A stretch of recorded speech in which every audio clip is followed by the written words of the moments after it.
ఫైనాన్షియల్గా support దొరకలేదనమాట. Government నుంచి దొరకలేదు, ఎక్కడ బయట స్వచ్ఛంద సంస్థల నుంచి కానీ ఎక్కడి నుంచి కూడా నాకు అంత ఫైనాన్షియల్ సపోర్ట్ దొరకలేదు. బేసిక్గా మేము పూర్ ఫ్యామిలీ.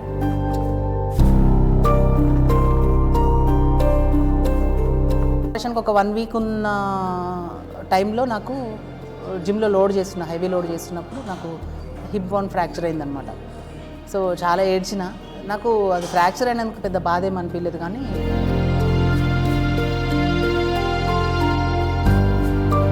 ఆ వీడియోలను చూసి ఫస్ట్ డాడీ గురించి, ఫ్యామిలీ గురించి అడుగుతున్నా. మా అమ్మ చాలా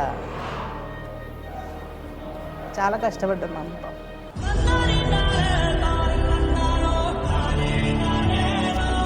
ఇప్పటికీ ఏదో ఒకటి కోపం వస్తే తిడుతూనే ఉంటామని, కానీ తర్వాత నేను అనుకుంటా ఏ మమ్మీ సారీ అని చెప్పి ఇంకా నేను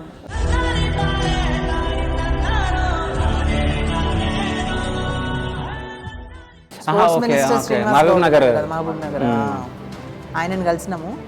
ఆయన ఒక వాగ్దానం చేసిండు అనమాట, ఒక 10 lakhs ఇస్తాను. న్యూస్లో మాత్రము చాలా వెళ్ళిపోయింది, మొత్తం పేపర్లో స్ప్రెడ్ అయిపోయింది, న్యూస్లో స్ప్రెడ్ అయిపోయింది. అందరూ అనుకుంటున్నారు ఇచ్చేశారు అని చెప్పేసి. నాకు ఇప్పటిదాకా లేదు.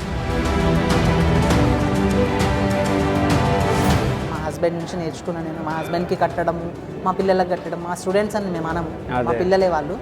సో ఇప్పుడు మా తర్వాత వాళ్ళ మీదనే ఉంది టార్గెట్ మొత్తము. ఇంత కష్టపడ్డాను అంటే చాలా